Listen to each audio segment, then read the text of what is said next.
Bienvenue sur État d'âme, le podcast qui vous plonge au cœur de la santé physique et mentale des femmes. À travers des témoignages intimes et bouleversants, des femmes prennent la parole pour raconter leur parcours de santé. Elles livrent leurs émotions, leurs doutes, leurs espoirs et leurs cicatrices, dans un espace où la vulnérabilité devient une force. Des professionnels de santé viennent éclairer un sujet, transmettre leur savoir, apporter des repères pour mieux comprendre ce que traversent tant de femmes. Parce que chaque histoire est unique, mais certains parcours de santé s'entremêlent. État d'âme offre un lieu d'écoute, de résonance et de solidarité, pour dire ce que l'on tait trop souvent par pudeur ou par peur d'être incomprise. À écouter sur toutes les plateformes d'écoute. État d'âme, le podcast au cœur de votre santé.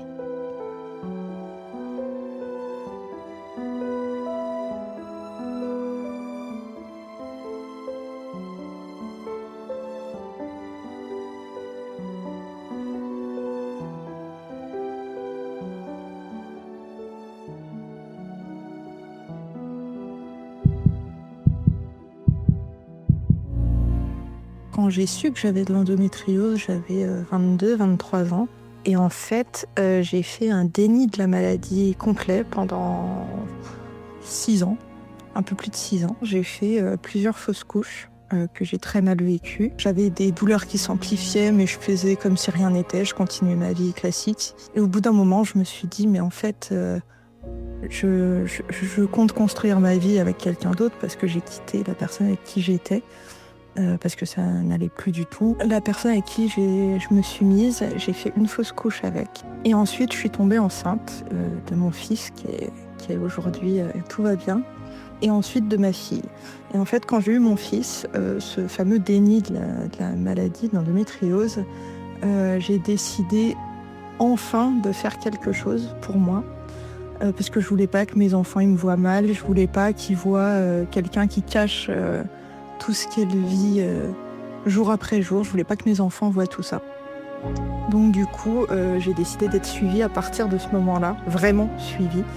Avant ça, je faisais juste des examens de temps en temps et puis sans plus, quoi. J'ai décidé d'être suivie grâce à une grossesse. Après que je les ai eus, j'ai fait un burn-out quelques mois après que ma fille soit née. Pour plusieurs raisons, mais principalement parce que mon passé m'a rattrapée. Que ce soit mon enfance où j'ai eu des gros soucis parce que mes parents j'étais pas un enfant voulu et mes parents me l'ont fait ressentir vraiment beaucoup pendant toute mon enfance. Et puis après l'histoire que j'ai eue avec mon ex qui ne se souciait pas de mes fausses couches, il en parlait même pas avec moi, pourtant j'en ai quand même fait 7 avec lui. Il voulait pas qu'on en parle, il voulait pas que j'en parle autour de moi. Et tout est remonté en fait à ce moment-là. Donc c'était un moment assez difficile, ce burn-out. Et s'en est suivi une dépression très très sévère. Plus un burn-out, mais j'étais rentrée vraiment dans un état dépressif que j'arrivais pas à sortir, dont je ne suis même pas encore totalement sortie aujourd'hui. Ça fait des mois que j'essaye de m'en sortir, mais que même si je mets des choses en place, je m'en sors pas, j'y arrive pas. Donc de temps en temps je vais mieux, de temps en temps ça va pas. C'est haut et bas. C'est ressenti où tout va mal et c'est ressenti où tout va bien, où ça peut être d'un jour à l'autre. Souvent, on dit de ce genre de personnes que ce sont des personnes lunatiques. Non, je suis pas lunatique, je suis juste dépressive. Et j'hésite pas à en parler. Les jours où ça va, tant mieux, mais les jours où ça va pas sont bien plus nombreux que les jours où ça va. La dépression que je fais encore aujourd'hui est due aussi à mon enfance, est due à la suite de ma vie, est due à l'incompréhension de mes parents, et dû du coup au divorce que j'ai vécu avec mon ex. Comme je te disais, j'ai fait 7 fausses couches avec lui. J'étais mariée. Je suis restée 7 ans avec lui. Et quand on a divorcé, en fait, c'était pas à cause des fausses couches, heureusement que non, c'est déjà ça. C'est surtout parce qu'en fait, il m'a manipulée, il a fait des crédits à mon nom sans que je le sache. C'est partie de ma dépression aujourd'hui, donc ça joue. Enfin, j'ai tourné la page totalement. Mais c'est vrai que tous les ressentis que j'ai eus à ce moment-là, quand tu es en dépression, tout ressort. Tout ressort assez fortement même. Et tous ces ressentis que j'ai eus au moment du divorce, par moment, je ne vais pas me souvenir forcément, dans mes jours les plus sombres, on va dire, je ne vais pas me souvenir de cette histoire en elle-même, de ce qui m'a fait et tout ça. Je vais plutôt me souvenir de ce que j'avais ressenti. Et c'est vrai que c'est assez difficile à revivre ces ressentis parce qu'ils étaient très forts. très difficiles, très, très ancrés en moi. Et ils y sont toujours un petit peu, même si j'en parle.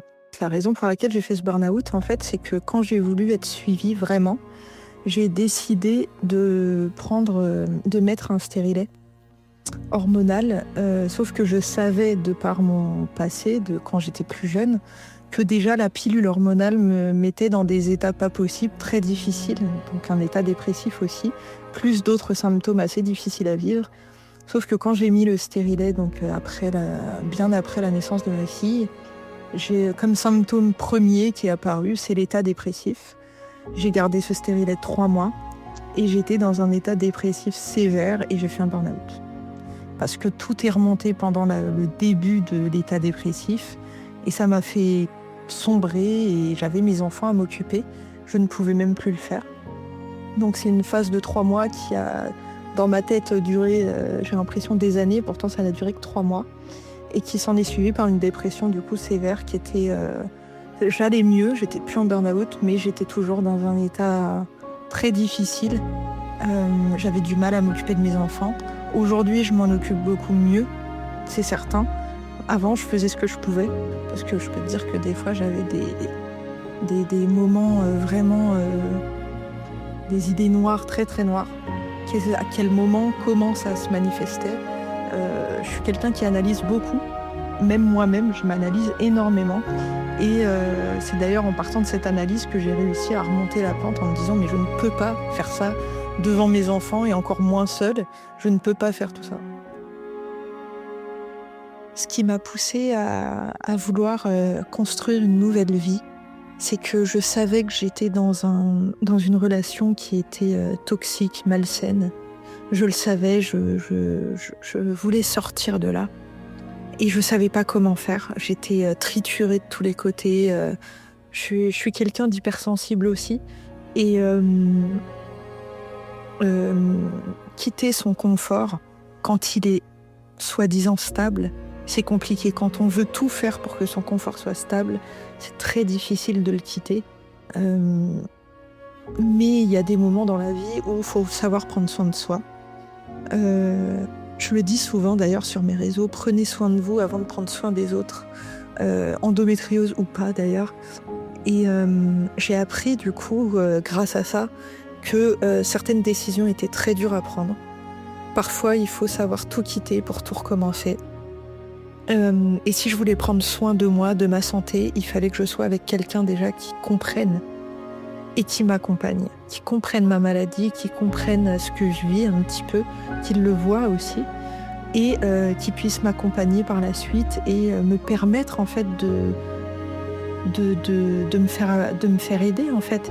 Parce que si moi-même j'ai été dans un déni total pendant 6-7 ans, même si j'avais eu un léger déclic de me dire allez ça y est je prends soin de ma santé, avec tout ce qui m'est arrivé au moment où je me suis dit allez je prends soin de ma santé et le divorce et tout ce qui s'en est suivi, j'aurais jamais pu prendre soin de moi et j'aurais même pas eu la force de le faire si j'avais pas rencontré quelqu'un dans les mois qui suivent. J'aurais jamais pu me dire allez ça y est c'est maintenant je prends soin de moi. Jamais. J'avais envie de prendre soin de moi malgré les épreuves, mais pas dans ce sens-là, pas niveau santé, parce que j'avais peur d'apprendre des choses. Je savais que j'avais de l'endométriose certes, mais j'avais peur de me retrouver enfermée dans cette maladie. Et justement, c'est pas ce qu'il faut quand on sort je vais pas dire que j'étais emprisonnée, ce serait mentir, mais j'étais dans une tornade émotionnelle et tout ça au moment du divorce, que je peux pas aller m'emprisonner dans un parcours de suivi alors que je viens de sortir en fait de quelque chose qui m'achevait au fur et à mesure. Donc j'ai préféré d'abord commencer par me remettre psychologiquement de tout ce qui venait d'arriver, être face au divorce et tout ça, et toutes les conséquences qui s'en sont suivies. Et en rencontrant quelqu'un, au fur et à mesure qu'il apprenne, qu'il voit comment je suis, comment je vis, qu'il voit mes douleurs, c'est lui qui m'a dit « mais fais quelque chose, tu peux pas rester comme ça ». Donc automatiquement, ça nous pousse aussi à aller vers un suivi, ça c'est certain. Donc mon intérêt a été quand même de reconstruire quelque chose de plus sain et de plus constructif, même pour moi, où je vais évoluer. C'est surtout ça. J'avais ce besoin d'évoluer et si je ne bougeais pas, j'aurais jamais évolué comme je l'ai fait, j'aurais jamais construit tout ce que j'ai construit aujourd'hui. Ça, c'est certain.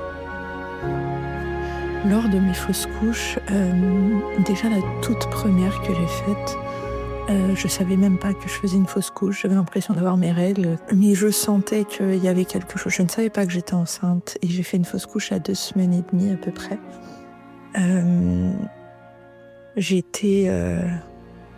Quand on me l'a dit, je me suis dit « Ah, c'est ça une fausse couche ? Bon, bah ça va. » Voilà ce que je me suis dit à moi-même, je ne l'ai pas dit à la personne. À la personne, je lui ai juste dit « Ah, ok. Et est-ce que je dois faire quelque chose ?» Elle m'a dit « Non, il n'y a rien à faire, faut laisser. S'il y a des douleurs, truc de base, Doliprane, c'est pas son... » Et puis elle m'a laissé repartir comme ça. J'en ai parlé du coup à mon ex-compagnon qui m'a dit ah ok, bon bah c'est pas grave. Et je lui ai dit tu peux rentrer un peu plus tôt. Il m'a dit non, je pourrais pas, mais voilà, il m'a dit c'est pas grave, clairement. Donc je suis rentrée à la maison. Bon bah ce jour-là tu travailles pas, souvent t'as un papier, tu travailles pas, tu rentres chez toi. Donc je saignais beaucoup et dans ma tête c'était assez difficile. Mais j'essayais de me dire que c'était pas si grave que ça, vu que juste avant, la seule personne à qui je le dis me dit c'est pas grave. Souvent, t'essayes de te fixer là-dessus et de te dire bon, il a pas tort. Alors qu'en réalité, avec le recul, bien sûr qu'il avait tort. Je n'ai aucun doute là-dessus. Jamais il aurait dû avoir une réaction comme ça. Quelques mois plus tard, j'en fais une deuxième. J'étais enceinte d'1 mois, je le savais. Et je le savais depuis pas très longtemps. Et en fait, la fausse couche était déjà en train de se faire quand je l'ai su. Donc en réalité, j'en ai même pas parlé du fait que j'étais enceinte. Ça servait à rien parce que tout compte fait, la fausse couche était déjà en train de se faire, à ce que j'ai compris en tout cas par la suite. Quand je suis allée à l'hôpital à cause de forts saignements, ils m'ont dit quand vous l'avez su, tout compte fait, c'était déjà en cours. Donc je l'ai un peu moins bien vécu, ça c'est certain. Je l'ai appelé en lui disant j'étais enceinte, j'ai fait une fausse couche. Et il était pas très content que je lui ai pas dit tout de suite que j'étais enceinte. Après je lui ai dit mais en vérité, vu le résultat, j'ai envie de te dire je crois que je l'ai su 2-3 jours avant. Je sais plus. 2-3 jours avant. Mais il était pas content que je lui ai pas dit, du coup il a préféré rester là-dessus plutôt que sur la fausse couche en elle-même. Elle m'a fait beaucoup plus de mal psychologiquement que la première, et en plus c'est la deuxième en quelques mois, donc automatiquement les ressentis sont encore plus amplifiés, je dirais. La 3e et la 4e fausse couche sont arrivées dans la 2e année. C'est des fausses couches que mon cerveau a décidé d'effacer, je crois. D'effacer, ou presque, parce que je m'en souviens quand même. Mais en fait, c'était en mode jamais 203, tu vois, et jamais 304. Les réactions de mon ex-compagnon ont été les mêmes que les premières. Donc en réalité, c'est passé à la trappe en mode c'est pas grave. La 5e, par contre, elle m'a beaucoup plus marquée. Parce que j'avais changé de travail, j'étais plus au même endroit qu'avant. Alors que pour les 2 premières, je travaillais. Et j'avais fait un malaise en fait. Non, la première, je ne travaillais pas. Mais, pas ce jour-là en tout cas. Mais la 2e, j'étais au travail. Ouais. Et j'ai fait un malaise sans m'évanouir. J'ai fait un malaise et je suis allée à l'hôpital moi-même en fait en disant je suis pas très bien, je crois qu'il faut que j'y aille. Et j'ai pas expliqué vraiment pourquoi, mais voilà, du coup je suis partie, j'y suis allée. Mais voilà. Après, comme j'ai dit, la 3e, la 4e sont passées à l'as. La 5e était beaucoup plus brutale. J'avais changé de travail. Tout le monde savait que j'étais pas bien de temps en temps, que j'avais mal au ventre au travail, que des fois il fallait que j'aille m'asseoir. C'est d'ailleurs l'endroit où je disais tout à l'heure, où je me suis endormie au travail. Juste en allant me reposer, je me suis clairement endormie, on m'a réveillée plus tard. Donc oui, la 5e fausse couche, elle a été un peu plus brutale parce que c'est arrivé quand j'étais dans mon nouveau travail. Personne comprenait, on a dû appeler les pompiers parce qu'ils m'ont pas laissé repartir en voiture alors que je m'étais pas évanouie. Donc les pompiers sont arrivés, le regard des autres est assez difficile à vivre dans ces moments-là. Personne ne savait ce que j'avais. Personne s'est dit elle fait une fausse couche. Moi je le savais, je l'avais compris, mais personne ne le savait. Et du coup je suis partie avec eux et en fait j'étais enceinte de presque 2 mois. Donc les douleurs étaient vraiment horribles. Et moi, encore une fois, je prenais ça pour des douleurs de règles. Et je suis revenue travailler le lendemain matin. J'avais un arrêt d'une semaine. J'avais un arrêt d'une semaine pour... je sais plus pourquoi il m'avait arrêté une semaine. Je crois que j'avais une petite infection. Je me souviens plus, franchement, c'est passé à l'assaut aussi. Je me souviens plus, mais je sais que je suis retournée le lendemain. Mon responsable m'a dit « T'es sûre que ça va ?» Je lui ai dit « Oui, t'inquiète pas. » Je lui ai dit seulement à lui, parce que sa femme avait de l'endométriose. Il savait pas que j'avais de l'endométriose, mais sa femme avait de l'endométriose. Et je me suis dit, je peux lui en parler. Je me suis sentie en confiance, donc je lui ai dit, en fait, j'ai fait une fausse couche hier, mais voilà, je préfère revenir travailler pour pas y penser. Et il m'a dit, ah ok. Il m'a parlé un peu de sa femme aussi, qui avait de l'endométriose et qui a fait des fausses couches. Mais voilà, en tout cas... ça m'a permis de pouvoir dire 2-3 mots et le dire à une seule personne. Bon, après, ça n'a rien changé à ma vie de le dire à une personne. Mais à la rigueur, je l'avais dit à quelqu'un d'autre que mon ex-compagnon, on va dire. Qui, lui, a encore réagi en mode c'est pas grave. La 6e a été aussi un peu difficile parce que j'arrivais dans la phase où ça se passait plus très bien avec mon ex. J'avais appris qu'il me mentait sur certaines choses, pas qu'il me trompait, mais qu'il me mentait sur certaines choses, encore une fois. Mais j'avais appris des choses qui me plaisaient pas trop et j'ai fait une fausse couche à ce moment-là. Quand je suis rentrée le soir, il est encore pas venu me chercher à l'hôpital. Et quand je suis rentrée le soir, je lui ai dit, de toute façon, on s'est embrouillé, je lui ai dit, de toute façon, tu veux jamais qu'on en parle alors que moi, je dois vivre avec. À chaque fois, je me retrouve seule après mes fausses couches. C'est difficile pour moi et en plus tu m'en parles pas, donc je dois tout garder pour moi parce que tu veux pas que j'en parle. J'en peux plus. Et vous vous doutez bien que le ton était bien plus haut que ça. Là je le dis gentiment, mais c'était assez difficile. C'est même pas la fausse couche en elle-même qui était difficile ce jour-là, c'est vraiment cette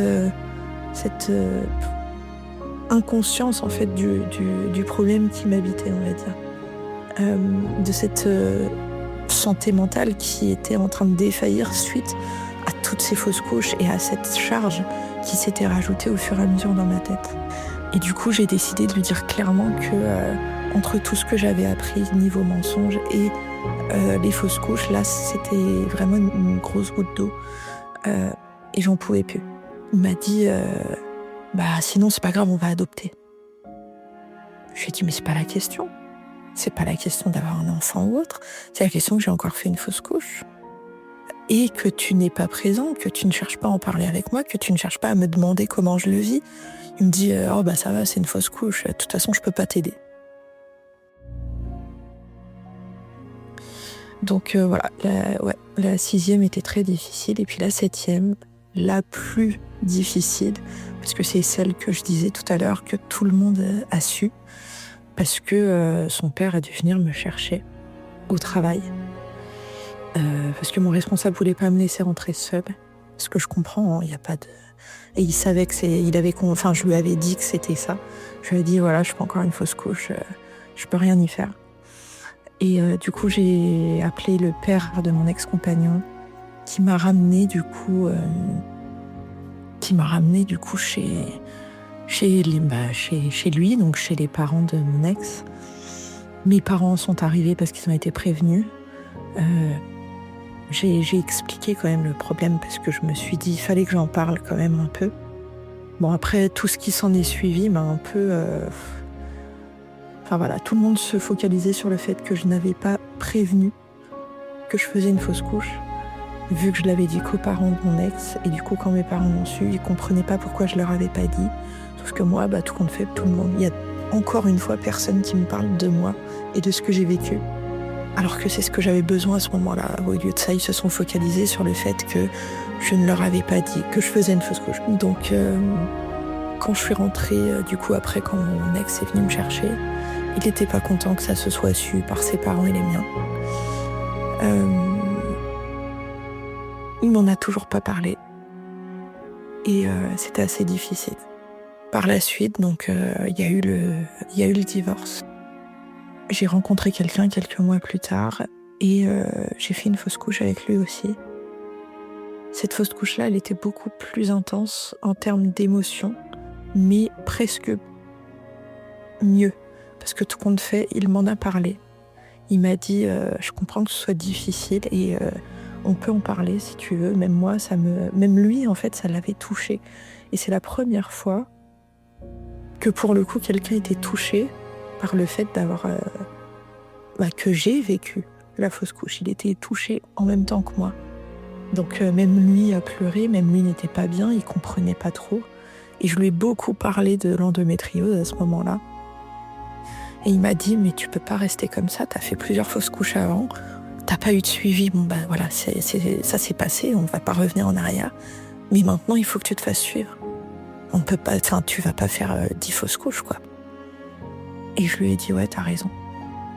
T'as raison. Et on en a beaucoup parlé pendant plusieurs semaines, plusieurs mois. Même quelques mois après, il était encore touché par cette fausse couche. Et moi, ça me touchait énormément de le voir touché. C'était même plus une histoire de fausse couche, c'était une histoire d'équipe, en fait. Et l'évolution qu'il y a eu entre mes anciennes fausses couches et celle-là, c'est que maintenant, j'avais quelqu'un qui comprenait ce que je pouvais ressentir et qui essayait même de se mettre à ma place. Et du coup, moi aussi, je me suis mise à sa place en mode il y a quelqu'un en face de moi qui m'aime et qui me dit qu'il vit mal, que j'ai perdu, moi, corporellement, un enfant, mais lui aussi, même si cet enfant n'était qu'un petit fœtus, j'étais quand même à 2 mois et demi. Il n'était pas grand-chose, mais il n'était même pas un fœtus, il n'était pas grand-chose. Il l'a vécu avec moi et il m'a soutenue. Et le jour où on s'est dit bon allez, tu te fais suivre et on va essayer d'avoir un enfant, il m'a accompagnée. J'ai pas fait de PMA, rien du tout. Il m'a accompagnée au rendez-vous avant. Il m'a accompagnée à la pharmacie pour prendre des vitamines, des machins, des trucs. Et à chaque fois, tous les matins, il me disait t'as pris tes vitamines, qu'on soit sûr que tu arrives à tomber enceinte. Et en fait, tout cet état positif autour de moi, tout cet accompagnement, tous ces ressentis qu'il me partageait aussi m'a permis clairement de me débloquer moi. Et en plus, je suis tombée enceinte. Et la grossesse a été difficile, mais en tout cas, je suis tombée enceinte dans toute cette positivité. 1 mois et demi après le début de la grossesse, j'ai été en arrêt parce qu'il y avait un risque. J'ai été alitée pendant 4 mois. Mais j'étais toujours accompagnée par lui, même s'il travaillait, il était toujours très présent. Et l'évolution entre les fausses couches et cette première grossesse a été juste incroyable parce que le positif attire le positif. C'est exactement ce que je me suis dit. Et là, je me sentais dans le positif, accompagnée, aidée, parce que voilà, il faut de l'aide aussi quand t'es alitée tout le temps. Aidée et soutenue, vraiment soutenue. Donc c'était important, c'était très important, je pense, qu'on soit une équipe. Et c'est vraiment ce ressenti que j'ai. Avant, j'avais pas d'équipe, j'étais seule avec moi-même. J'étais seule avec moi-même à vivre un deuil que je ressentais pas forcément comme un deuil à chaque fois. Parce que voilà, c'était pas grave. Donc le seul soutien que j'avais, c'était de se dire c'était pas grave. Très mauvais soutien, très mauvaise remarque, c'est certain. Et avec le recul, je me dis 1, j'aurais dû en parler. Et 2, j'aurais dû savoir par moi-même que se persuader que c'est pas grave, c'est très grave en fait. De se persuader que c'est pas grave, c'est pas rien. Et aujourd'hui, je me rends compte que c'est vraiment pas rien. Aujourd'hui, j'en parle énormément sur ma page Insta, que j'ai fait des fausses couches. j'explique comment je les ai vécues, j'explique comment je prends ce recul sur les fausses couches. Et j'en parle encore parce que j'ai pas fait mon deuil complet de ces fausses couches, parce que j'aurais aimé être écoutée à ce moment-là, je pense. C'est pas que j'ai pas fait le deuil des fausses couches. J'ai pas fait le deuil de l'accepter. En fait, j'ai pas accepté d'avoir pensé comme ça parce que c'est pas moi. Alors qu'aujourd'hui, je sais comment j'aurais dû penser, comment j'aurais dû être épaulée. Et tu vois, j'ai accepté les fausses couches et en même temps, c'est mon comportement, mon attitude que j'ai pas accepté parce que ça me ressemble pas aujourd'hui. Ça me ressemblait peut-être avant, ou pas d'ailleurs, mais aujourd'hui ça me ressemble tellement pas. J'aurais été tellement plus dans la communication, dans le partage, Ouais, ça me ressemble pas. Ça n'aurait pas dû être moi. Et aujourd'hui, il y a beaucoup de personnes qui m'envoient des messages sur Insta et qui me disent tu parles de fausses couches, c'est génial, mais est-ce que je peux me permettre de te parler de moi, de mes fausses couches? Et des fois, je reçois des trucs, mais je me sens tellement heureuse qu'on m'en parle pour les aider et pour les soutenir surtout. Là, récemment encore, il y en a une qui m'a dit qu'elle était en train de faire... Dans un commentaire, tu peux le retrouver si tu veux. Dans un commentaire, elle m'a écrit « Je suis actuellement en train de faire une fausse couche. » Et ce que tu viens d'écrire dans ton post, ça me parle. Elle m'a dit « Ça me parle et je suis en train de le vivre exactement comme tu l'as décrit. » Et on a parlé après en privé toutes les deux. Elle m'a livré énormément de détails et je me suis permise même de lui écrire quelques mots de mes ressentis quand j'ai fait mes fausses couches. Et elle m'a dit « Mais c'est exactement ça en fait. » Elle m'a dit « Là, je suis dans tel état, je me sens comme ça, j'ai l'impression d'être vide. » Enfin, incroyable. Enfin, elle m'a écrit exactement ce que moi j'avais ressenti. Et il n'y a pas longtemps d'ailleurs, j'ai écrit quelques mots pour me libérer un petit peu. J'ai écrit que c'était pas normal de se sentir honteuse d'en parler. Et du coup, elle m'a écrit un petit peu. Et ça m'a fait tellement plaisir d'entendre ce qu'elle avait à me dire. Et elle me l'a dit même de vive voix, elle m'a fait des vocaux. Elle m'a dit, voilà, si je peux me permettre de te faire un vocal parce que c'est beaucoup plus simple pour moi que d'écrire. Et elle commence à me faire plein de vocaux. Et je lui dis, mais vas-y, libère-toi en fait. Libère-toi, il le faut. Il le faut, clairement, il le faut. Libère-toi à fond. Et ça me dérange pas. Ça me dérange pas parce que moi, j'en ai eu besoin et je l'ai pas eu. Donc je peux totalement comprendre que toi, t'en aies besoin. Et après, je lui ai envoyé ce fameux petit texte que je te disais. Tu sais quoi, je vais te le lire parce que c'est rempli de tout ce que j'ai dans le cœur et dans le corps. Donc voilà, je te le lis. Tu te trouves dans un corps que tu ne comprends pas. Ton esprit n'est que néant. Ton ventre est comme vidé de tout, même de tes entrailles. Ton corps est faible. Tu ne sais même pas comment tu tiens encore sur tes jambes. Tu frissonnes de la tête aux pieds, mais tu dois aller travailler parce que tu n'avais pas le droit à plus qu'une journée. Celle où tu étais à l'hôpital. Et le lendemain, tout reprend comme si rien n'était. Sauf que toi, tu n'es plus la même. Tu as perdu un être, une raison de continuer à avancer. Parce qu'avant, ta vie ne comptait pour personne, alors que pour ce petit être, tu étais la seule et l'unique, la femme de sa vie. Celle qui lui redonnerait le sourire dans les jours sombres et difficiles. Sauf qu'aujourd'hui, tu te trouves dans ce jour, celui qui défie les lois de la vie, ce jour qui ne devrait pas exister, qui montre à quel point on peut avoir le cœur brisé et pourtant esquisser un sourire léger. Quand quelqu'un ose te dire que ça passera, t'en referas un autre et ça ira. Donc voilà, cette remarque, t'en feras un autre et ça ira. Je l'ai entendue justement à l'avant-dernière fausse couche où les parents de mon ex et mes parents l'ont su. Je l'ai entendue par mes parents. J'ai entendu beaucoup de « t'inquiète, ça passera ». On va espérer que tu arrives à en avoir un autre.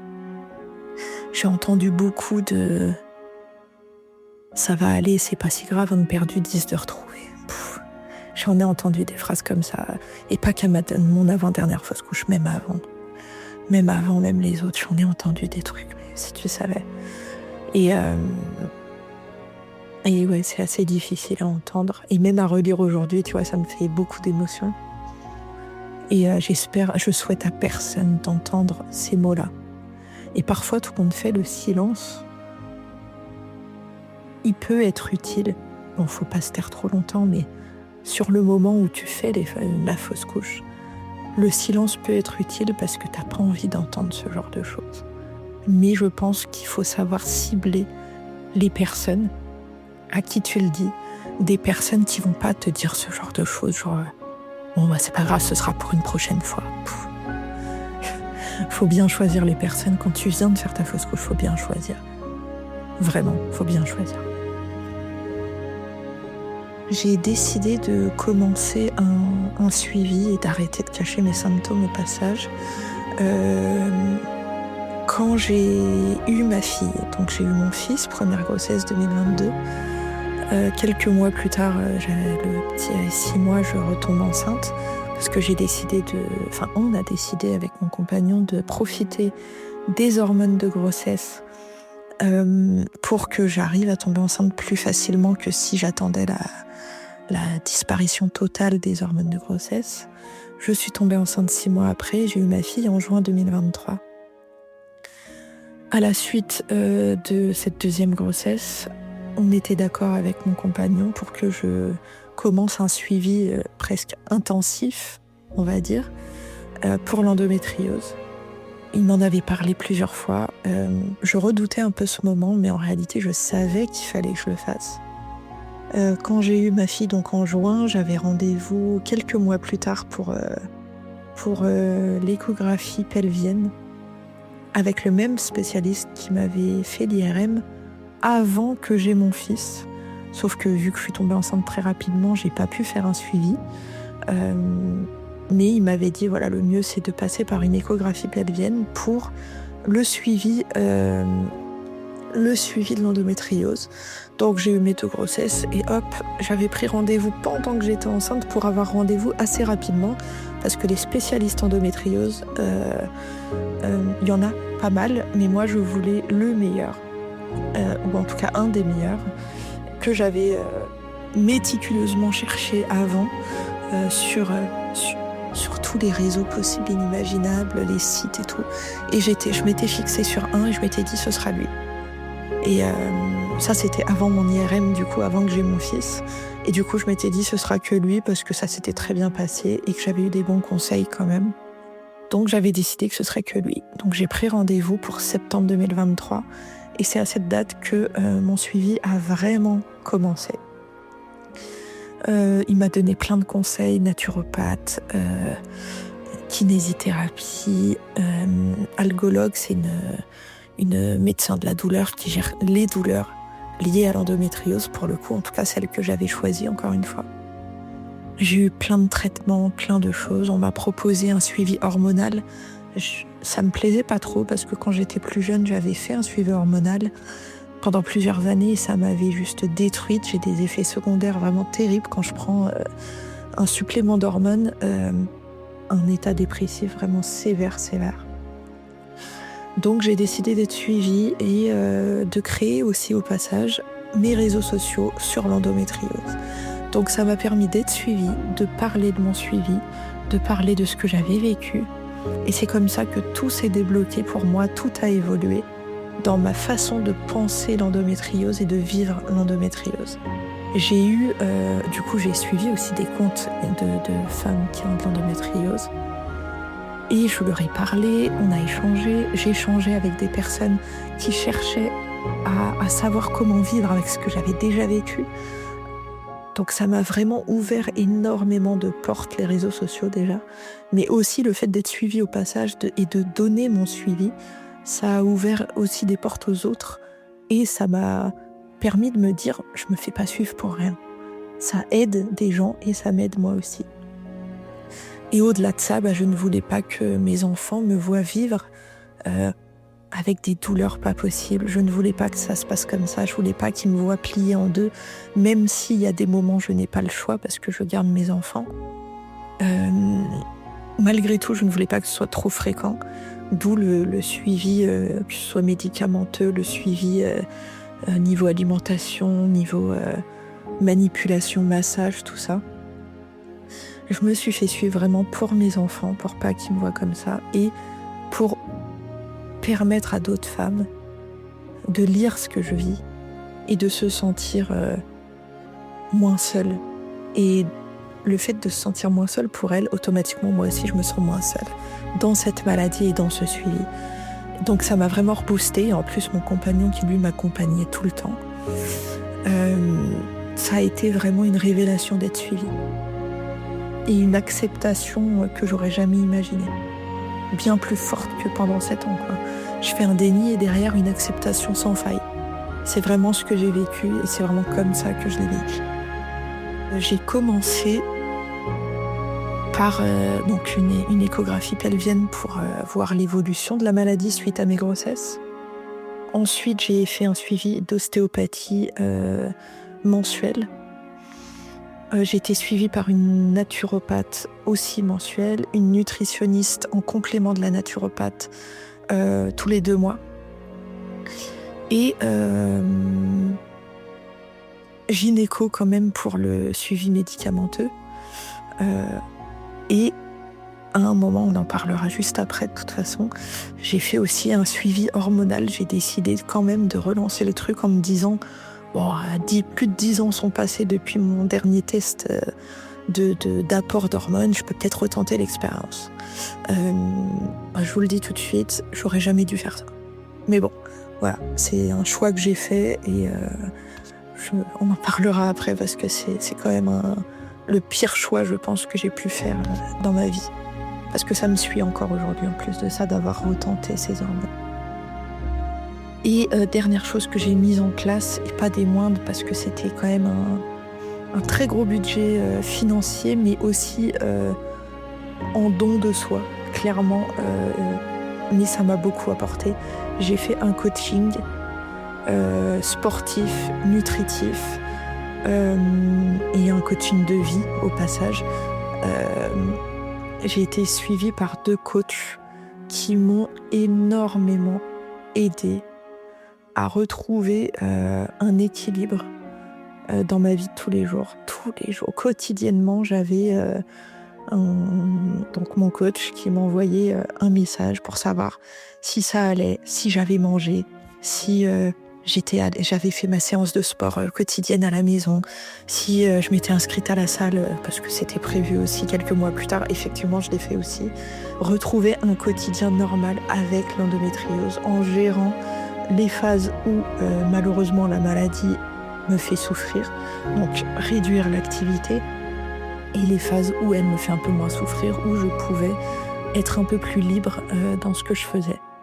Donc j'ai vraiment poussé le suivi au max du max.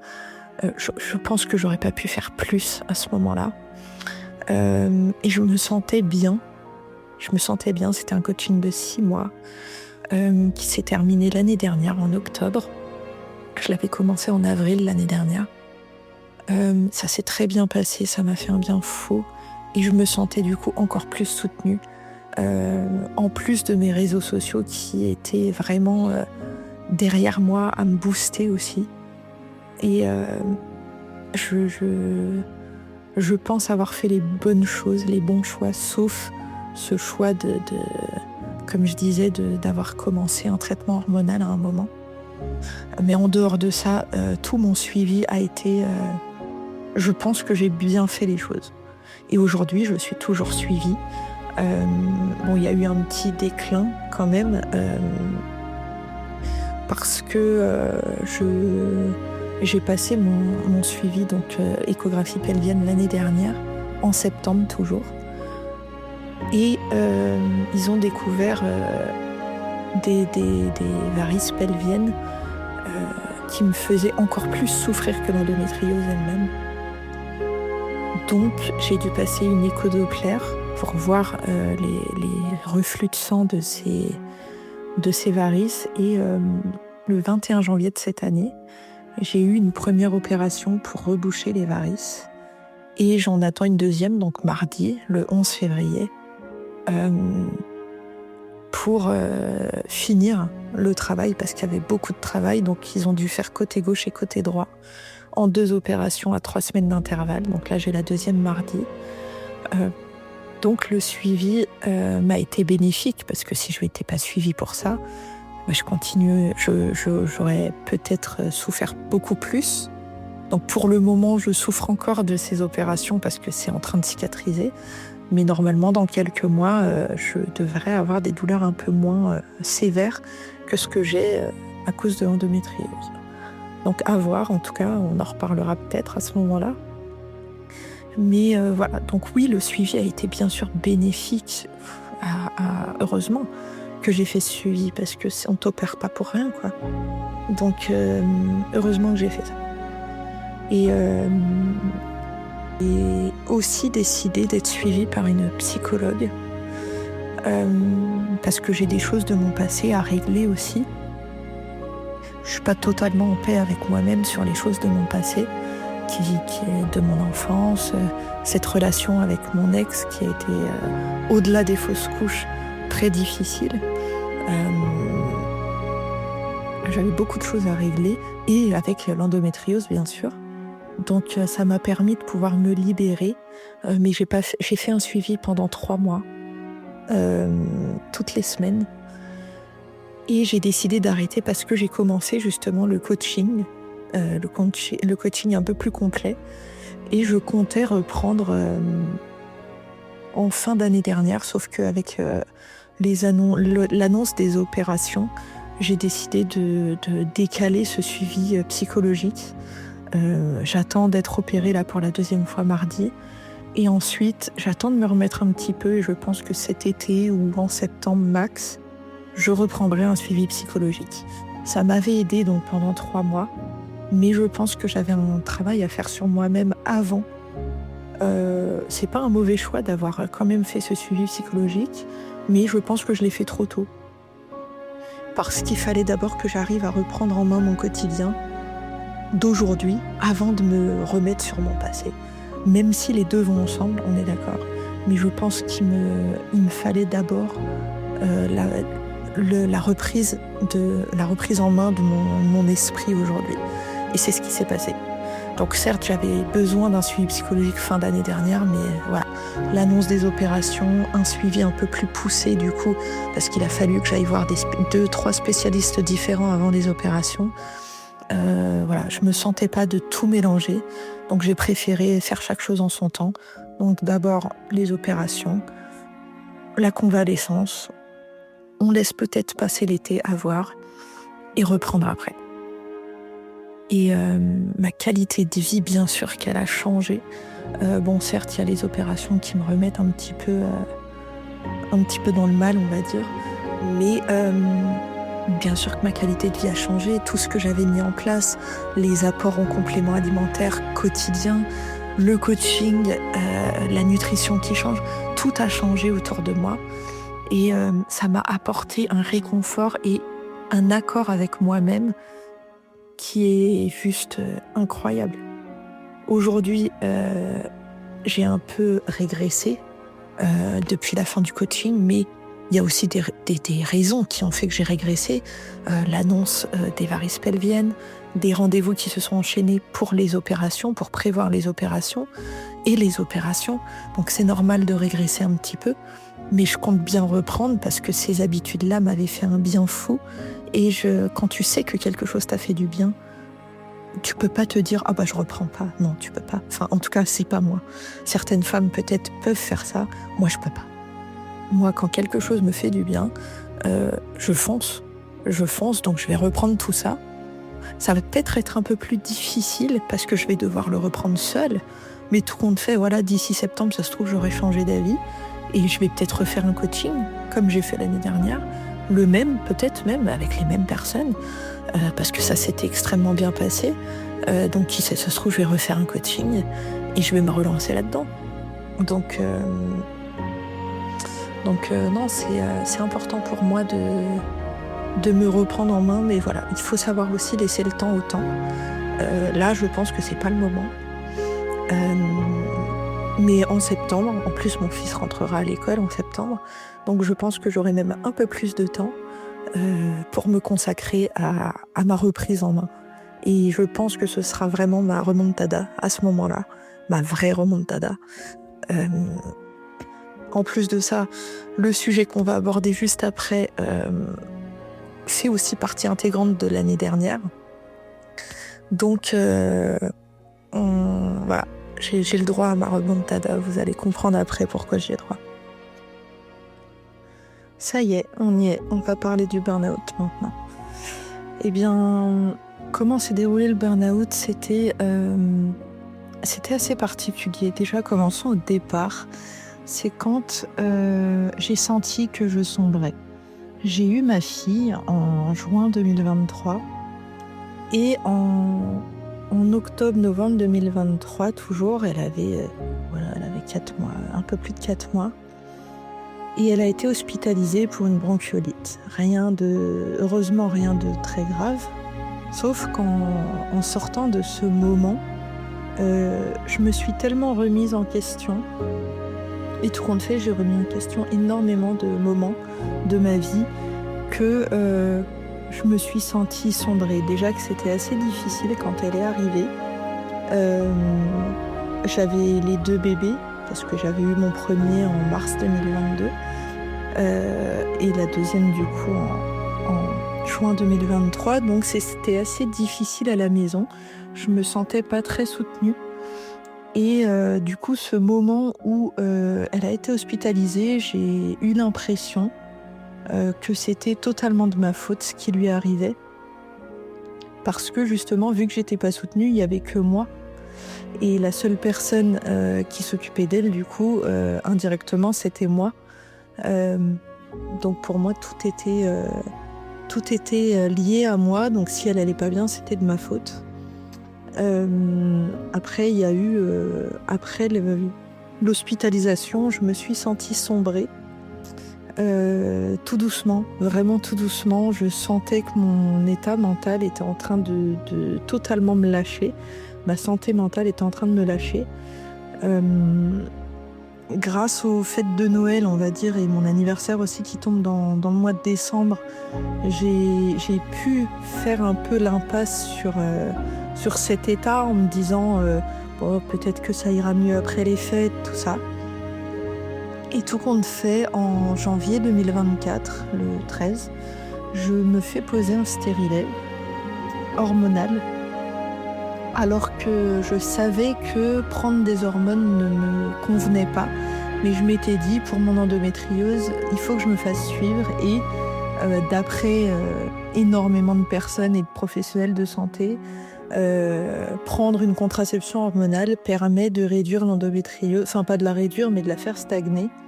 Et je me suis dit, allez, je vais retenter, sachant que j'avais tenté quand j'étais beaucoup plus jeune et que ça m'avait fait des effets secondaires assez difficiles. Et c'est la raison pour laquelle j'avais totalement arrêté la contraception hormonale. Là, je me suis dit, je retente, et si ça va pas, j'arrêterai, et là, ce sera définitif. Et tout compte fait, je l'ai posé. Une semaine après, j'ai senti un bouleversement émotionnel.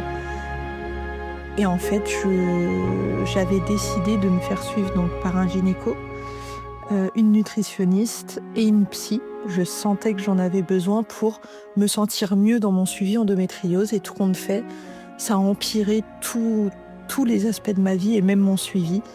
Mon suivi gynéco parce que les effets secondaires du stérilet, comme je m'y attendais, m'ont créé un état encore plus dépressif que je ne l'étais. Ma psy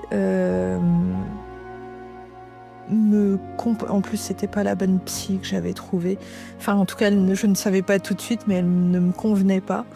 Ma psy ne comprenait pas trop Elle essayait de me faire me remettre en question, mais ça n'a pas fonctionné parce que j'étais dans un état mental qui était clairement défaillant à ce moment-là. Et elle m'a dit, mais là, vous êtes en train de plonger en burn-out. Et je lui ai dit, je crois que j'y suis déjà depuis quelques semaines.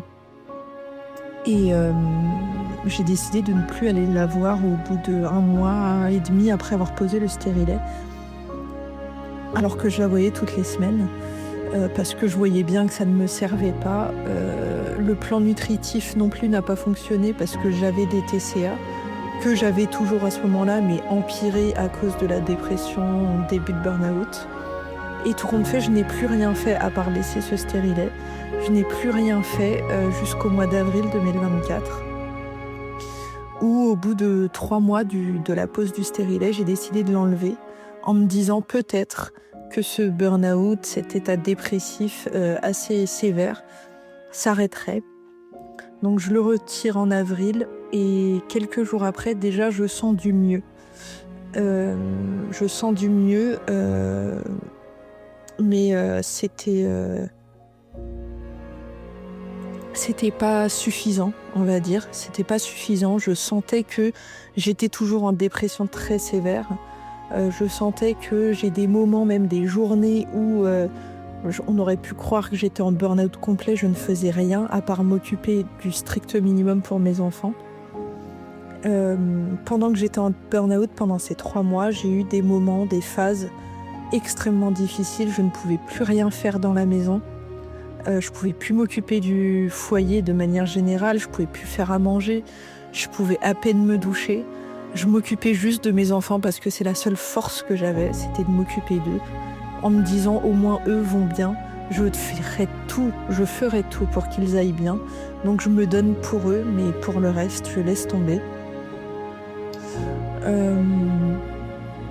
J'ai vécu un moment assez difficile sur la fin de mon burn-out et c'est ce qui m'a donné le déclic de recommencer, on va dire, à zéro.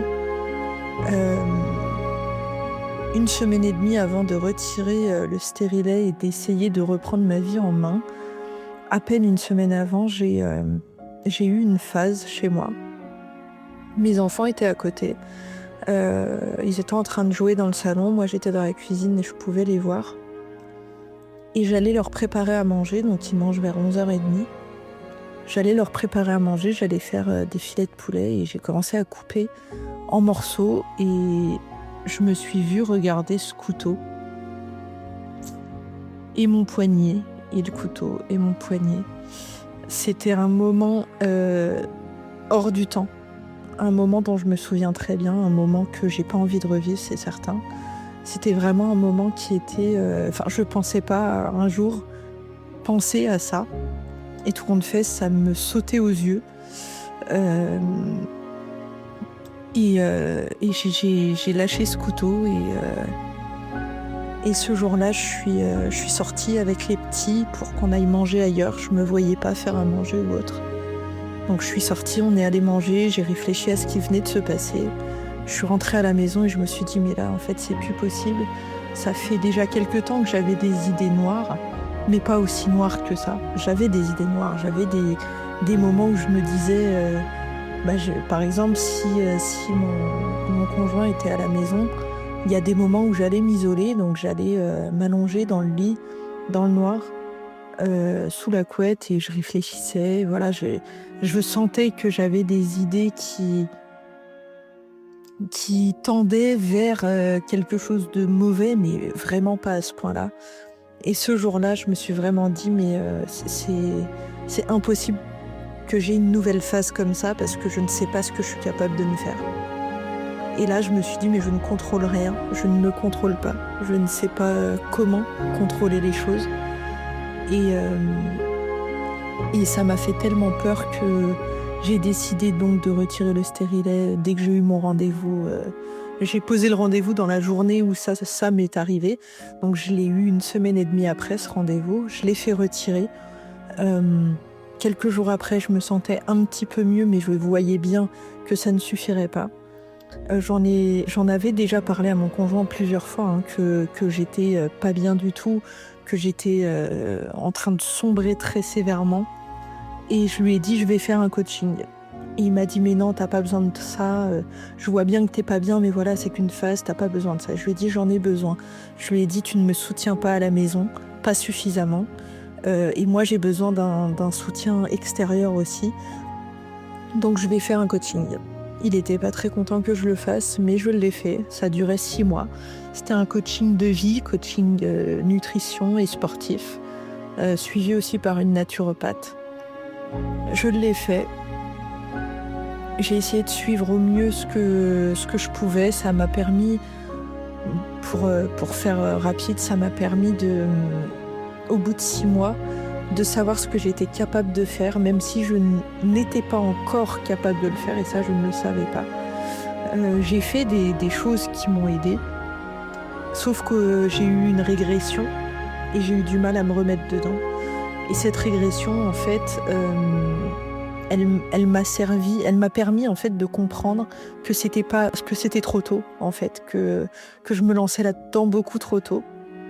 Parce que suite à ça, je me suis lancée dans un suivi psy qui se passe très bien, que je continue encore aujourd'hui, et qui m'a permis de passer d'une dépression sévère à une dépression, on va dire, modérée, voire légère aujourd'hui. Je me sens beaucoup mieux. Donc, il y a des passages obligés qui nous permettent de prendre conscience de certaines choses. Et aujourd'hui, tout ce que j'ai appris pendant mon coaching, je le remets en place par moi-même, sans avoir besoin d'un coach qui me permet de le faire, parce que je sais que j'en suis capable. Oui, une dépression sévère s'est installée à la suite du burn-out. Je ressentais du mieux, comme je disais, mais je voyais bien que c'était pas optimal, je voyais bien que ça me suffisait pas, que j'avais envie d'aller encore mieux et vite. Je pense que quand on est dans cet état-là, on veut que ça aille vite, mais on sait que ça prendra du temps. Enfin, en tout cas, c'était mon cas, je savais que ça prendrait du temps, mais je cherchais comment, au minimum, me sentir mieux pour mes enfants, être un peu plus actif pour eux, sachant que voilà, une dépression, et même un burn-out, mais même en dépression, on a du mal à faire certaines choses très basiques. Une routine skincare, mais c'était juste impensable à ce moment-là.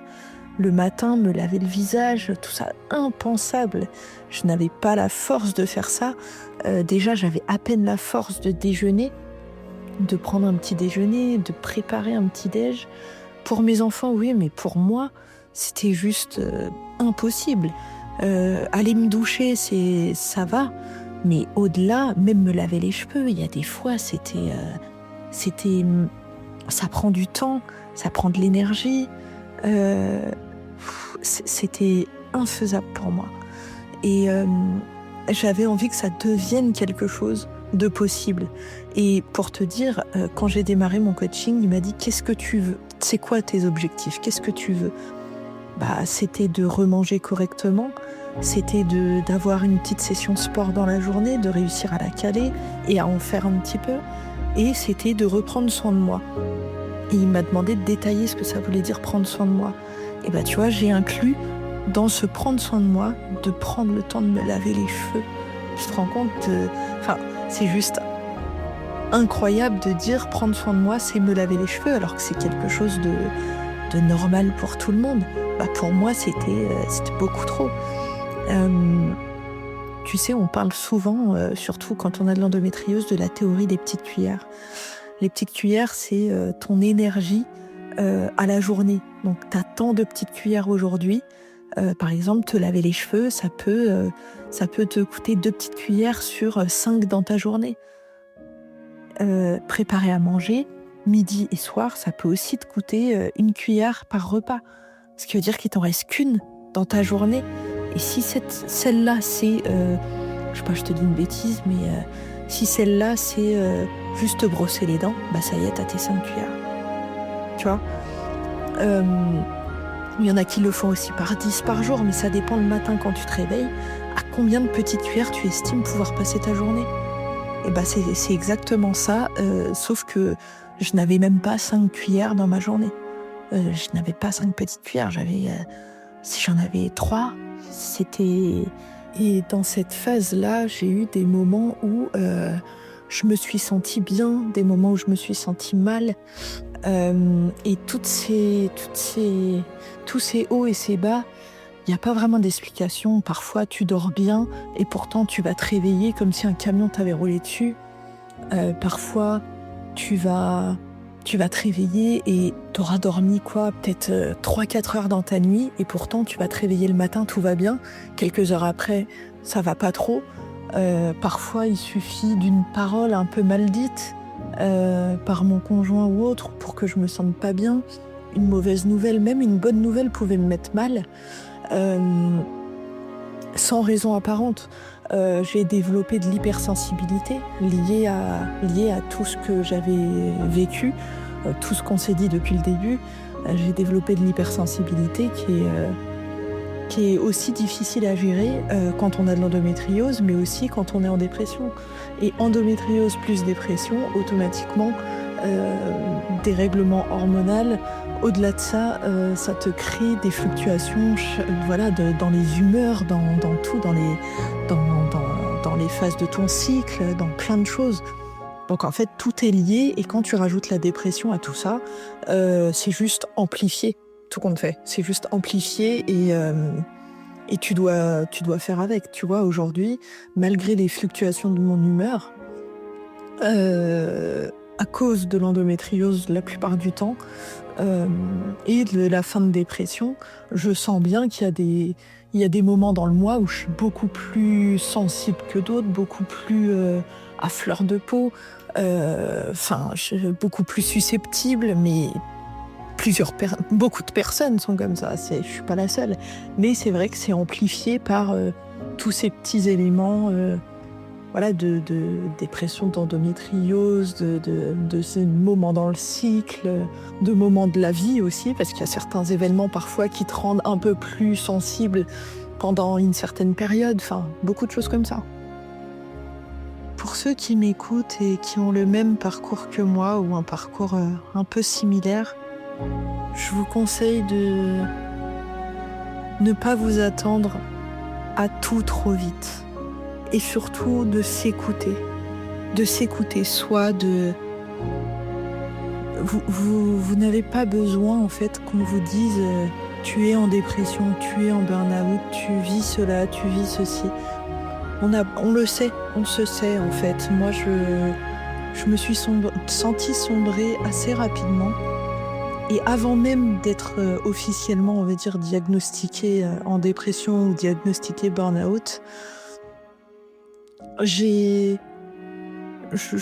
sentais que j'étais déjà dans cette phase-là et j'ai commencé à en parler autour de moi un petit peu, mais j'osais pas dire à quel point c'était sévère. Et à part à mon conjoint, à qui je l'ai dit assez rapidement, mais il m'a pas cru. En fait, n'attendez pas que les autres, que ce soit vos enfants, s'ils sont assez grands pour comprendre, que ce soit votre conjoint ou vos amis ou votre famille, n'attendez pas leur validation de votre état. Parce que tout compte fait, moi, ça m'a un peu bloquée au départ. Et ça m'a bloquée par exemple, pour retirer le stérilet. Parce que mon conjoint était persuadé que ça venait pas forcément de là. Il était même persuadé que j'avais pas forcément un problème alors que moi je le savais. N'attendez pas que les autres vous disent oui c'est vrai que t'as pas l'air bien, tu devrais aller voir un psy. N'attendez pas ça parce que tout compte fait vous l'aurez pas. Et surtout ces personnes-là sont des personnes qui ne vivent pas ce que vous vivez, même s'ils vivent avec vous peut-être, mais ils ne sont pas dans votre tête, ils ne savent pas ce dont vous avez besoin. Et si, quand vous vous dites « j'ai besoin », ils ne vous donneront pas leur accord pour aller plus loin. Et vous savez à quel point vous allez mal et vous savez ce dont vous avez besoin pour vous. Donc écoutez-vous. Et n'ayez pas peur d'aller consulter un psy. Vous n'êtes pas fou, vous n'êtes pas folle, vous êtes humaine et vous voulez prendre soin de vous. Et pour prendre soin de vous, vous avez parfois besoin d'aide. Parfois, on pense y arriver seul, donc on essaye. Parfois, ça fonctionne, parfois, ça fonctionne pas. Mais il faut s'écouter. Si on compte y arriver seul, c'est faisable, hein. Mais si on compte y arriver seul, c'est qu'on s'en sent capable. Mais c'est pas parce qu'on s'en sent capable aujourd'hui qu'on s'en sentira toujours capable demain. Et c'est pas parce qu'on a envie de tester, de se dire non, mais j'ai peut-être pas besoin, je vais y arriver. Mais même si quelques mois plus tard, tout compte fait, vous n'y arrivez pas, c'est pas grave, changez d'avis, changez de parcours, changez vous-même votre avenir. N'attendez pas que quelqu'un le change pour vous. C'est pas un psy qui va venir vous tendre la main en disant allez, viens vers moi, viens vers moi, je vais te soigner. C'est pas un psy qui viendra vers vous, c'est l'inverse. N'hésitez pas à aller consulter les personnes compétentes pour vous aider. N'hésitez pas aussi à prendre soin de vous. Faites de la méditation, inscrivez-vous au yoga,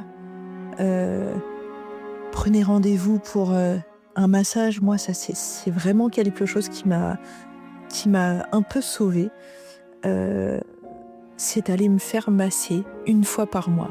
Prendre ce temps pour moi, 1 heure par mois, pour me faire masser. Tout le monde n'aime pas, mais moi, c'était mon moment. Et quand j'ai découvert ce moment, j'ai dit à mon conjoint, maintenant, 1 fois par mois, je vais aller me faire masser. Ce sera mon moment. Je vais aller me faire masser, parce que le coiffeur, c'est bien, mais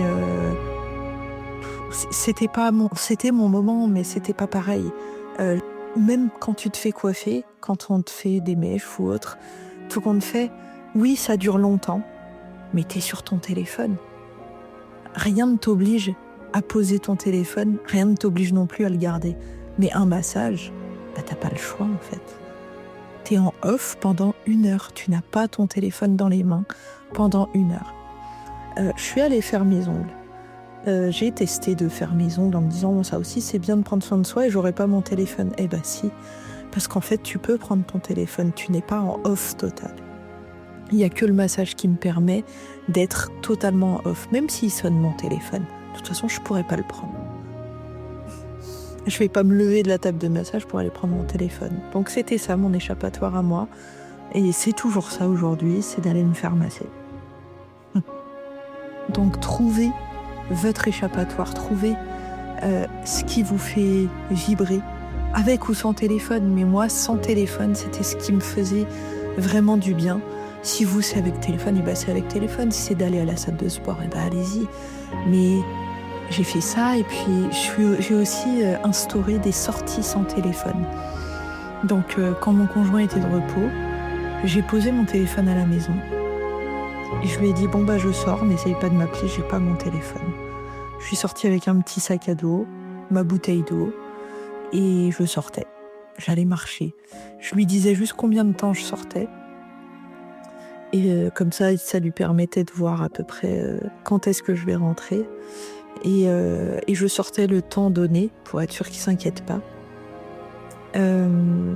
Et puis voilà, j'allais marcher toute seule.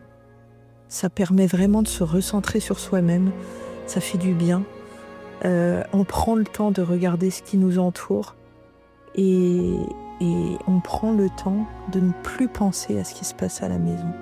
Au début, on y pense. Au début de la sortie, on y pense. Mais au fur et à mesure, on regarde vraiment tout ce qu'il y a autour. Et puis, on commente ce qui se passe autour de nous. On commente à l'intérieur de nous, mais on commente ce qui se passe.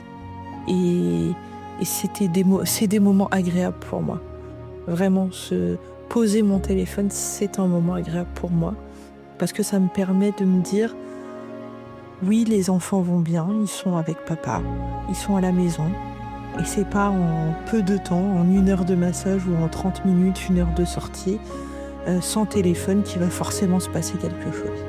Et puis au pire des cas, ça peut attendre quelques minutes. C'est pas très grave. Même s'il arrive quelque chose, ça peut attendre que je rentre. Donc voilà. Moi j'ai fait ça, et puis j'espère que vous trouverez ce qui vous permet de vous échapper de certaines situations assez difficiles à affronter. La méditation, le yoga, le sport, sortir sans téléphone, massage, ongles, coiffeur, des jeux aussi, si c'est votre ordinateur, la télé parfois, mais bon, faut bien choisir son programme pour pas replonger aussi. Faut pas regarder des trucs qui vous font penser à votre situation, mais ouais, ça peut être plein de choses, ça peut vraiment être plein de choses. Je pense que pour mieux gérer ces émotions de manière générale, qu'importe ce qui nous arrive dans la vie, c'est vraiment, comme je disais tout à l'heure, de trouver son échappatoire, de trouver comment prendre soin de soi, de prendre le temps de s'écouter, mais aussi d'écouter les autres qui vivent la même chose que nous, la même chose ou à peu près, qu'importe la situation. Mais moi, ce qui m'a permis vraiment de me libérer, mais vraiment un poids énorme sur le cœur et dans la tête, c'est de m'exprimer différemment. Avant, j'avais tendance toujours à m'exprimer avec la personne qui partage ma vie. Et je parlais pas de grand chose à ma famille. Bon, après, j'ai une relation un peu particulière avec ma famille, mais j'aurais pu en parler par exemple avec ma sœur, avec qui je suis très proche. J'aurais pu en parler avec ma meilleure amie, avec qui je suis aussi très proche. Et mon conjoint, du coup, avec qui j'en ai parlé, mais pas d'une manière aussi détaillée que j'aurais voulu. Et tout compte fait, je me rends compte que tout ce que j'ai traversé, pour pouvoir m'en détacher, soi-disant, ne pas me détacher de ce qui m'est arrivé, mais me détacher de l'esprit, les ressentis que j'ai pu avoir, en parler librement et ouvertement. Par exemple, moi j'ai utilisé mon compte Insta pour ça. Mon compte Instagram m'a permis de me libérer d'énormément de choses. Parce que tout compte fait, en parlant face caméra, en parlant à travers des posts, à travers des stories, des réels, à force de dire et de redire, on a des commentaires. Oui, moi aussi, je vis telle situation. Est-ce que tu peux me dire comment tu as fait ? Et bien, tout compte fait, tu réponds, tu as une autre réponse, tu réponds, et tout compte fait, tu finis en MP. Et là, tu as une conversation, mais bien plus humaine que tu n'as jamais eue avant, parce que tu as en face de toi une personne qui vit aujourd'hui ce que tu as vécu il y a quelques années, et qui ne veut pas être dans la même situation que moi aujourd'hui. Enfin, pas aujourd'hui, mais en tout cas quand ça n'allait pas du tout, elle ne voulait pas finir comme ça. Et tout compte fait, souvent quand j'échange avec toutes ces personnes qui m'écrivent à travers mes posts, ça me permet de me dire, moi, bah tu vois, t'es pas la seule à vivre ça, mais par contre, sois la personne que tu n'as pas eue quand tu as vécu tout ça. Soit ce qu'elles veulent entendre, soit l'attitude qu'elles veulent voir. Ne sois pas des paroles qui ne te correspondent pas. Loin de moi, l'idée de me dire je vais leur dire ce qu'elles ont envie d'entendre. Non, je vais leur dire ce que moi, j'aurais voulu qu'on me dise à ce moment-là, en fonction des ressentis. Le nombre de fois où dans leurs mots, je me suis reconnue, c'est terrible, hein. Je me suis reconnue à des moments, j'ai eu des messages sur une personne, par exemple, là, dont je me souviens assez fortement, qui m'a dit ça fait 2 jours que j'ai fait une fausse couche et tout ce que tu as écrit dans ton post, c'est ce que je suis en train de ressentir. À l'intérieur, je me sens terriblement seule. Et j'ai essayé de la rebooster, j'ai essayé de lui dire les mots qu'elle avait envie d'entendre, en plus de tout ce que j'avais déjà écrit dans mon post. J'ai essayé de lui dire tous mes ressentis négatifs et ensuite de lui donner... Je peux pas lui donner du positif dans une fausse couche, c'est impossible. Il n'y a rien de positif. Mais je pouvais lui dire qu'on peut s'en sortir, la preuve, je m'en suis sortie. Et je pense que c'est ça le plus important, tout compte fait. C'est de pouvoir dire, tu vois, j'ai vécu comme toi, j'ai pensé comme toi, et j'ai pleuré comme toi. Et aujourd'hui, je n'en pleure plus. Aujourd'hui, je vois pas du positif dans tout ça. Mais quand je vois la situation que j'avais au moment où je les faisais, et aujourd'hui ma situation familiale, mais pas seulement, aussi ma situation émotionnelle par rapport à ce que j'ai vécu avant, tout compte fait, beaucoup d'espoir. Après 8 fausses couches, avoir 2 bébés, ça relève d'un miracle pour moi.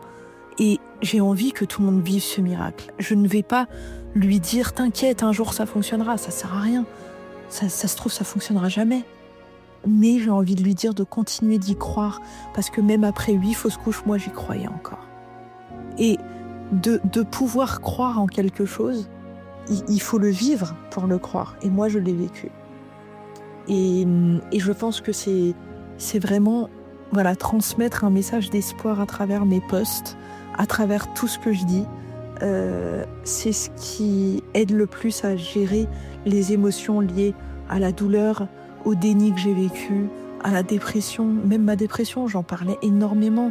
Il y a même des personnes sur mes réseaux, il y a même des personnes de ma famille, de mes amis, qui ne savaient pas que j'avais de l'endométriose, qui l'ont découvert quand je l'ai dit sur mon compte Instagram. Il y a des personnes qui ne savaient pas que j'étais en dépression, ils l'ont découvert en même temps que les personnes sur Instagram. Vraiment, et ils viennent vers moi en me disant « Ah courage, si je peux t'aider, dis-le-moi ». Et c'est comme ça en fait que je me suis rendu compte qu'en fait le partage, ça aide pour moi, ça aide pour les autres, mais ça sensibilise pour tout le monde. Et c'est ça le plus important.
tout ce que j'ai vécu jusqu'à aujourd'hui, je n'y vois pas que du négatif. J'y vois une femme qui a combattu euh, une grande partie de sa vie pour obtenir ce que je suis en train d'obtenir aujourd'hui, c'est-à-dire la paix intérieure. Au fur et à mesure du temps, je sens que je m'apaise. J'y suis pas encore totalement arrivée, mais je sens que je m'apaise sur plusieurs phases de ma vie et ça me rassure. Ça me fait du bien de me dire, ça y est, je suis en train de m'en sortir. Ça fait quand même 1 an et demi que je me suis sentie sombrer, 1 an que j'ai été en burn-out et un peu plus de 6 mois que j'étais en dépression sévère. Et là, je suis en dépression légère. Je suis passée par cette phase de dépression modérée aussi. Là, je suis en légère et je me sens plus légère. Donc, automatiquement, tout ce que j'ai vécu, je commence à l'assimiler à mon passé et pour qu'il ne fasse plus partie de mon présent. Il en fera toujours partie un minimum, mais il ne perturbera plus mon présent et encore moins mon avenir. Et c'est ça qu'il faut retenir, je pense. C'est ça qu'il faut retenir, c'est cette résilience de se dire le passé, c'est le passé. Le présent, il y aura toujours une petite part de passé dans mon présent, mais mon avenir sera beaucoup plus clair et beaucoup plus beau que tout ce que j'ai pu vivre avant et c'est à moi de construire tout ça. Et pour ça, il faut s'écouter. Il faut s'écouter. Aujourd'hui, j'ai un suivi psy avec une personne incroyable. J'ai fait de la PNL, je fais encore de l'EMDR et l'apaisement arrive tout doucement, de plus en plus fort. Et le lâcher prise, le laisser aller, tout ça me fait un bien fou. Donc, écoutez-vous encore et encore. Et ce qu'il y a autour de vous, il faut l'écouter, mais il faut en prendre et il faut en laisser. Mais laissez-en plus que vous n'en prenez.